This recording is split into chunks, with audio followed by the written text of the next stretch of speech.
Shalom Callers dimanapun Anda berada. Hari ini sebuah kehormatan buat saya tetap bisa menyapa Anda di tengah-tengah keluarga ya. Saya selalu bilang Anda adalah orang luar biasa kalau sampai hari ini tetap kuat dalam Tuhan. Sebab di luar sana kita sudah mendengar bagaimana banyak orang mengalami keputusasaan, depresi yang hebat. Bahkan artis-artis, orang-orang yang secara manusiawi mereka sukses dan kaya, mereka tidak mampu menghindarkan dari depresi, bahkan ada yang sampai bunuh diri. Jadi hari ini kalau ada Anda ada sebagaimana hari ini ada, semua karena berkat Tuhan. Dan saya percaya itu semua juga karena ada pengharapan di tengah-tengah dunia ini lewat Tuhan Yesus Kristus. Nah, malam hari ini kita akan bahas tema tentang Hope of the World, ya, pengharapan dunia, bersama dengan Pak Pendeta Juan Tabarat. Namun sebelumnya kita akan mendengarkan sebuah pujian yang akan dinyanyikan oleh Stephen Hizkia Huta Barat, yang saya percaya ini akan meneguhkan dan menguatkan kita semua. Tuhan berkati.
kerinduan hatiku, mutiara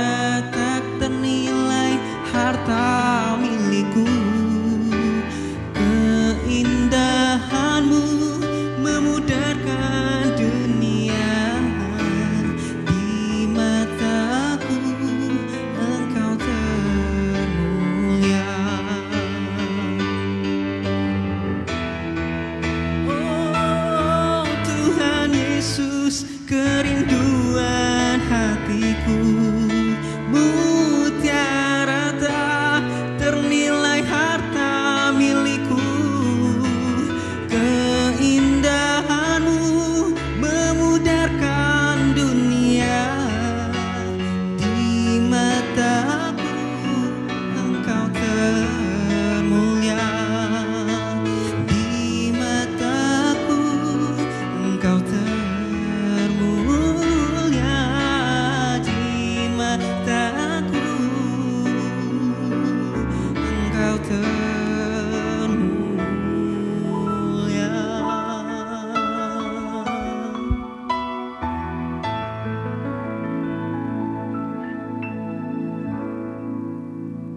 Ya, pujian yang ingin mengembalikan devosi kita kepada Tuhan bahwa Tuhan adalah segala dalam kehidupan kita, sehingga ketika kita kagum akan Tuhan, maka keindahan dunia tidak akan pernah mampu menjerat kita, ya. Malam hari ini seperti saya sampaikan tadi, kita bersama dengan Pak Pendeta Dr. Juanto Barat. Selamat malam Pak Pendeta. Selamat malam Bapak Gembala. Ya. Hari ini ada tema tentang the hope of the world, ya, pengharapan dunia. Nah, kira-kira apa yang mau disampaikan kepada callers di mana mereka berada hari ini sehingga mereka kuat dalam Tuhan pada masa-masa pandemi seperti hari ini?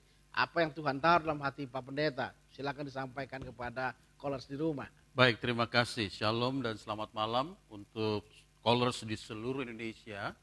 Saya senang kembali boleh menyapa Bapak Ibu di ruang keluarga untuk kita tetap bersama-sama saling menguatkan, mendoakan agar di tengah-tengah situasi yang sulit ini kita bersemangat di dalam Tuhan. Nah, sesuai dengan tema yang ingin saya sampaikan, Hope of the World, pengharapan dunia, tentunya dunia di mana kita hidup sekarang ini, saat-saat ini adalah dunia yang sedang dalam keadaan situasi yang menakutkan. Banyak orang sekarang dirumahkan, banyak orang sekarang sedang di PHK, banyak orang sekarang dalam keadaan susah, banyak orang sekarang dalam keadaan tertekan karena untuk sekedar hidup, makan, minum saja mereka mengalami kesulitan. Lalu dalam keadaan situasi seperti ini, apa yang menjadi pengharapan kita? Nah, kalau kita melihat Bapak Ibu, di dalam 1 Korintus pasalnya yang ke-15, saya coba akan bacakan bagi kita sebagai dasar renungan kita malam hari ini. 1 Korintus 15 ayatnya yang ke-19 berbunyi demikian. Jikalau kita hanya dalam hidup ini saja menaruh pengharapan pada Kristus, maka kita adalah orang-orang yang paling malang dari segala manusia. Saya akan ulangi, jikalau kita hanya dalam hidup ini saja menaruh pengharapan pada Kristus, maka kita adalah orang-orang yang paling malang dari segala manusia. Nah, kalau kita melihat di dalam Alkitab kita, terjemahan bahasa Indonesia sehari-hari berbunyi demikian. Kalau pengharapan kita kepada Kristus terbatas pada hidup kita di dalam dunia ini saja, maka dari seluruh umat manusia di dalam dunia ini, kitalah yang paling malang.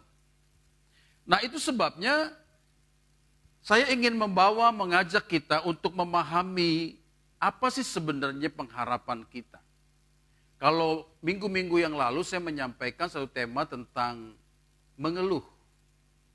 Keluhan kita karena kita menghadapi begitu banyak tantangan, kesulitan, begitu banyak hal-hal yang tidak sesuai dengan harapan kita, padahal kita sudah mengerjakan yang terbaik, ada keluhan. Saya katakan itu manusiawi, karena memang secara manusia kalau kita sudah mengerjakan yang terbaik, hasilnya tidak sesuai dengan harapan kita, ada keluhan.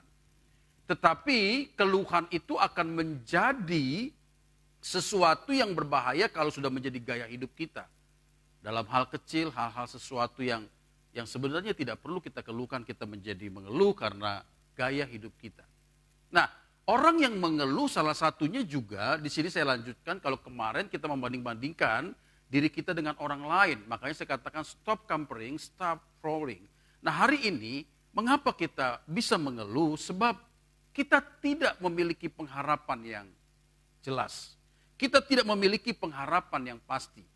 Nah, apa sih sebenarnya definisi pengharapan? Pengharapan itu adalah sesuatu kerinduan, ya, akan terrealisasinya keinginan. Ini secara mudahnya diartikan pengharapan adalah kerinduan akan sesuatu atau terrealisasinya keinginan. Tetapi manusia itu, apapun yang dilakukan, sehebat apapun yang dikerjakan, dia tidak bisa menentukan hasil akhir. Manusia yang mengerjakan, mereka yang sudah merencanakan, mereka yang sudah mengerjakan terbaik, tetapi mereka juga yang menentukan hasil akhir, biasanya kalau itu tidak tercapai, ya mereka menjadi stres. Bahkan kemungkinan mereka mengutuki segala sesuatu. Nah, saya mau katakan kepada kita, untuk segala sesuatu manusia hanya mampu melihat sebagai sebuah kemungkinan. Karena tidak ada yang pasti, karena tidak ada sesuatu yang bisa kita katakan, besok saya akan begini, besok saya akan seperti itu. Alkitab berkata, kamu orang bodoh, apakah engkau tahu hari ini engkau bisa berbuat itu, bisa berbuat itu? Padahal segala sesuatu itu Tuhan yang menentukan. Maka apa yang kita kerjakan, kita harus menyerahkan hasil akhir ke dalam tangan Tuhan. Karena kita hanya bisa melihat segala sesuatu sebagai sebuah kemungkinan. Nah, kalau kita kembali kepada apa yang kita baca tadi, 1 Korintus 15 ayat 19 berbunyi bahwa pengharapan kita di dalam Kristus itu akan menjadi sia-sia kalau Kristus tidak dibangkitkan. Nah, hampir semua penerjemah Alkitab menafsirkan kata hanya tadi. Saya ulangi sekali lagi di sini. Kata hanya tadi berbunyi demikian ya, saya ulangi. 1 Korintus 15-19, jikalau kita hanya dalam hidup ini, maka hanya itu diterjemahkan sebagai dalam dunia ini. Ya, dalam bahasa aslinya itu monon, dalam dunia ini. Jadi pengharapan kita dalam Kristus dalam dunia ini, kalau hanya sebatas kepada persoalan-persoalan kebutuhan hidup, makan, minum, kawin, mengawinkan, soal masa depan, dan seterusnya, hanya itu kita berpersoalan dengan Kristus. Alkitab berkata, betapa bodohnya kita. Betapa malangnya kita. Sebab Rasul Paulus yang adalah seorang Rasul Kristus, dia meninggalkan zona nyamannya, dia meninggalkan segala sesuatu yang sudah dicapainya, untuk menjadi hamba Kristus. Dan pada akhirnya dia mengalami begitu banyak tekanan kesulitan dalam hidupnya. Kalau saya baca, lanjut pada ayat 30 dikatakan begini. Dan kami juga, mengapakah kami setiap saat membawa diri kami ke dalam bahaya? Saudara-saudara, tiap-tiap hari aku berhadapan dengan maut. Demi kebanggaanku akan kamu dalam Kristus Yesus Tuhan kita. Aku katakan bahwa hal ini benar. Kalau hanya berdasarkan pertimbangan-pertimbangan manusia saja, aku telah berjuang melawan binatang buas di Efesus. Apakah gunanya hal itu bagiku jika orang mati tidak dibangkitkan? Maka marilah kita makan dan minum sebab besok kita mati. Paulus bilang begini, kalau pengharapan kita kepada Kristus adalah pengharapan sia-sia karena dia tidak dibangkitkan, ngapain kita repot-repot harus hidup menanggung kesulitan sebagai murid Kristus? Baiklah kita makan, minum, kawin, mengawinkan, mabok, punya istri lagi, kawin lagi, lakukanlah apa yang menjadi keinginanmu. Toh kalau kita mati tidak ada lagi kebangkitan. Tapi Paulus berkata begini, ada kebangkitan setelah kematian. Makanya dia bersedia menanggung begitu banyak penderitaan kesulitan. Nah, poin ini berhubungan dengan semua penderitaan yang ditanggung oleh orang-orang Kristen selama hidup di dunia ini. Pada masa-masa mereka hidup waktu itu, Paulus dan rekan-rekan pelayanannya, itu mengalami tekanan dari pemerintah, mengalami begitu banyak kesulitan. Karena apa? Karena iman mereka kepada Kristus. Tapi sekarang ini, kita tidak mengalami hal itu tentunya. Lalu apa yang harus kita pertahankan? Semua itu menimpa mereka tadi. Segala kesulitan, segala hal-hal yang membuat mereka terancam, bahkan nyawa menjadi taruhan. Tetap mereka tidak mau kompromi untuk menggadaikan iman mereka. Untuk meninggalkan Kristus sebagai pengharapan mereka. Nah, dalam konteks kita tidak mengalami tekanan seperti itu. Tapi apa yang menjadi penderitaan kita? Kemarin Bapak Gembala membawa renungan, kalau kita mau menjadi murid Kristus, kalau kita mau sungguh-sungguh menjadi kekasih Tuhan, maka kita harus berjuang mencintai Tuhan secara radikal. Tidak bisa ada pada posisi abu-abu, ikut Tuhan mau, ikut dunia oke. Tergantung situasi dan kondisi. Orang-orang seperti ini pasti tidak akan berani mempertaruhkan hidupnya bagi Kristus. Kesulitan sedikit, mengeluh, bahkan mungkin mereka bisa mencaci maki segala sesuatu, bahkan mungkin mereka bisa meninggalkan Tuhan. Nah itu sebabnya Bapak Ibu yang dikasih Tuhan, konteks kita hari ini, penderitaan kita apa? Kalau kita bersedia untuk tidak mengikuti kesenangan dunia. Konteks kita, penderitaan kita hari ini apa? Kalau kita tidak menjadikan kebanggaan dunia sebagai sesuatu yang menggeser kecintaan kita kepada Tuhan. Aduh, saya sering katakan begini Bapak Ibu di rumah.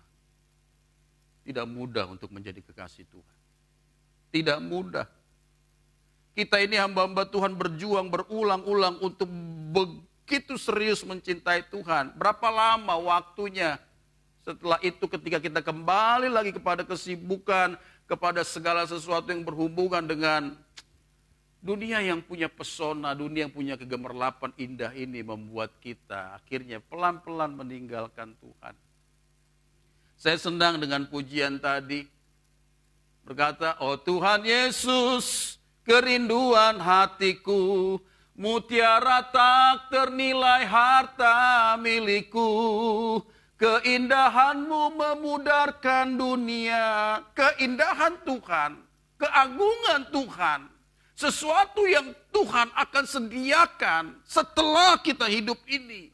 Itu memupuskan, memudarkan keindahan dunia. Keindahanmu memudarkan dunia. Di mataku engkau termulia. Tapi kenyataannya ketika kita menjalani hidup kita hari-hari. Dunia mampu menggeser Tuhan dalam hidup kita.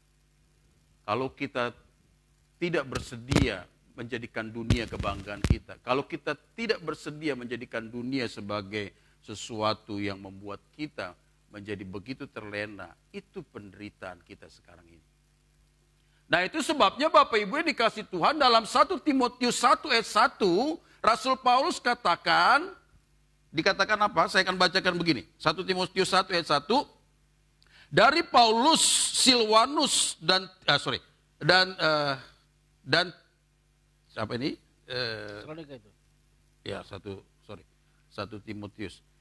Kira-kira berkata begini, dia berkata begini. Kristus itu adalah dasar pengharapannya. Dia dipanggil oleh Tuhan sebagai Rasul Kristus yang memberitakan Injil Kristus. Mengapa dia siap menderita menghadapi begitu banyak tantangan kesulitan? Karena ada dasar pengharapannya. Apa dasar pengharapannya? Kristus yang sudah bangkit. Jadi Bapak Ibu yang dikasih Tuhan, harapan kita itu menentukan apa yang kita lakukan. Harapan kita itu menentukan apa tindakan kita. Jadi kalau pengharapan kita hanya sebatas dunia yang singkat ini, aduh kita nggak tahu berapa lama kita ada di dunia ini. Kadangkala ketika aku mau berbaring tidur, aku berkata dalam hatiku begini, jangan-jangan ini malam terakhir bagiku. Kadang ya, waktu saya di Bekasi sebulan, saya persiapkan ya baju saya itu saya lipat, kamar saya rapiin. Mana tahu hari ini hari terakhir ketika mereka melihat aku dalam keadaan rapi. Seperti itu kadang-kadang saya lakukan. Sebab siapa tahu, who knows. Gak ada yang tahu. Teman-teman, baru-baru ini teman saya seorang pendeta yang tidak ada sakit. Beraktivitas biasa ketika dia tidur 10:30 dibangunin dia dalam keadaan sudah tidak bernyawa lagi. Siapa yang tahu? Sebab itu kalau pengharapan kita di dunia ini hanya persoalan makan minum kawin mengawinkan kesenangan sementara, aduh. Alkitab berkata betapa bodoh dan malangnya kita. Seharusnya pengharapan dunia ketika kita dalam dunia ini adalah tentang Kristus. Sehingga seluruh gerak irama hidup kita adalah tentang Kristus. Tentu saya mau katakan kita tidak melupakan tanggung jawab kita di dunia ini. Kita harus bertanggung jawab sebab Tuhan utus kita ke dunia bukan hanya sekedar untuk persiapan mati, bukan. Kita harus berkarya hebat, kita harus melakukan perkara-perkara yang dimana Tuhan berkata, yes, aku melihat engkau menggunakan waktumu dalam dunia ini untuk mengerjakan yang terbaik. Tetapi fokus kita tetap adalah Kristus. Sehingga pengharapan kita adalah pengharapan nanti setelah perjumpaan kita dengan Tuhan. Bapak Ibu yang dikasihi Tuhan, kita pasti akan mengalami kejenuhan dalam hidup ini. Anda punya uang sekarung, bahkan segedung ini banyaknya pun, Anda pasti mengalami kejenuhan. Karena hidup ini memang seperti itu. Tetapi kalau pengharapan kita teguh akan Kristus, gini ya, kita harus melatih diri kita begini. Kalau kita dalam keadaan gak enak nih, tertekan begitu ya. Saya kadang melatih diri saya begitu. Udahlah, ini cuma sementara, nanti 3 hari saya mau berangkat ke Israel. Pernah gak kita melatih diri kita begitu? Jadi kondisi jiwa kita, keadaan hati kita yang tidak nyaman hari itu, kita bayangkan untuk nanti. 3 hari lagi aku akan ke Israel. Saya akan gantikan situasi ini pada situasi yang akan datang. Nah, kalau kita hari ini dalam keadaan tertekan, dalam keadaan sulit, percayalah, kekalahan nanti akan membuat kita mengerti bahwa apa yang kita alami hari ini tidak ada artinya dibandingkan kekalahan nanti. Sebab itu jangan pernah sedikit pun melepaskan pengharapan kita kepada Tuhan. Karena ada kemuliaan yang Tuhan sediakan. Adalah baik sebagai orang percaya untuk tidak menggantungkan pengharapan kepada hal-hal yang kelihatan. Karena tidak ada satu hal pun yang bisa kita harapkan di dunia ini. Sebab bagaimana orang masih mengharapkan yang dilihatnya, tetapi jika kita mengharapkan apa yang tidak kita lihat, kita menantikan dengan tekun. Sekali lagi saya katakan tadi, kalau situasi hari ini tidak menyenangkan, tetapi 3 hari, 4 hari kemudian kita mungkin akan berangkat ke satu tempat yang belum kita tahu, belum pernah kita jalani, ada sebuah kegembiraan yang kita tarik karena kita akan ke sana. Lakukan hal itu terus-menerus. Pengharapanku ada dalam Kristus. Maka itu akan menggantikan setiap kesulitan tantangan dunia ini. Tidak ada artinya dibanding kemuliaan Tuhan. Haleluya. Mungkin itu. Luar biasa sekali. Malam hari ini kita dapat penyajian firman yang luar biasa. Bahwa pengharapan kita kepada Kristus adalah kemalangan. Jikalau pengharapan itu hanya untuk hidup kekinian semata. Jadi hari ini kita dapat sebuah kekuatan firman yang luar biasa. Pengharapan kita kepada Kristus bukan hanya sekedar bicara ke masa kini, di mana kita hidup hari ini, tetapi kepada keabadian. Ya. Dan Pak John juga mengajarkan bagaimana kita membangkitkan terus pengharapan adalah tidak melihat situasi hari ini, tetapi kita membayangkan situasi ke depan. Dan hari ini anak-anak Tuhan harus berorientasi kekekalan. Saudara kalau punya orientasi kekekalan, punya asumsi tentang kekekalan, saya percaya hari ini hidup saudara akan menjadi hidup yang penuh dengan warna ya. Tidak terkondisi dengan situasi yang hari ini terjadi. Saya berharap firman hari ini menguatkan kita dan mencerahkan kita. Karena saya percaya firman adalah kekuatan Allah yang menghidupkan kehidupan kita. Mari kita berdoa. Bapa yang baik, kami bersyukur buat apa yang Tuhan rancangkan dan rencanakan. Hari ini kami boleh mendengar firman yang mencerahkan kami Tuhan. Pengharapan kami tidak sekedar apa yang kami makan, apa yang kami minum. Tapi pengharapan kami harus menjadi pengharapan tentang kekekalan. Sehingga pengharapan kami menjadi bermakna dan berarti ya Tuhan. Hari itu kami diajarkan bagaimana kami menarik pengharapan masa akan datang. Untuk menghidupi kekinian ini Tuhan. Sehingga hidup kami selalu ada pengharapan yang indah. Selalu ada pengharapan yang kuat dalam kehidupan kami. Terima kasih buat hamba-Mu yang telah menyampaikan firman Tuhan. Engkau urapi dengan kuat kuasa-Mu. Dengan hikmat yang dari Tuhan semata. Sehingga banyak lagi kebenaran firman Tuhan yang akan disingkapkan bagi kami semua. Terima kasih Tuhan, dalam nama Tuhan Yesus Kristus kami bersyukur, kami berdoa. Haleluya, amin. Ya, hari ini kita akan saya sampaikan pengumuman beberapa hal yang penting saudara perhatikan. Yang pertama, esok pagi kita akan berjumpa dengan Morning Glory Worship ya. Jadi saudara bisa mengikuti baik lewat streaming. Tetapi saya senang kalau saudara bisa hadir bersama-sama di geraha ini, menggetarkan kerajaan Allah dengan penyembahan dan pujian saudara ya. Dan firman Tuhan pagi kan saya sampaikan berkaitan dengan willing servant, hamba yang menyenangkan Tuhan. Kita adalah hamba-hamba Tuhan dan bagaimana kita menjadi hamba Tuhan yang menyenangkan hati Tuhan ya. Yang kedua, besok siang kita masih berjumpa dengan 7 series tentang lupa saya tuh. Ya, penundaan ilahi ya, sampai lupa tuh saya. Dan besok malam kita akan berjumpa dengan call malam bersama dengan Pak Pendeta Sucipto. Tuhan akan memberkati kita semua, rangkaian firman yang kita sajikan buat kita untuk memastikan kita tetap memiliki kekuatan dalam Tuhan. Tuhan memberkati. Kingdom of love.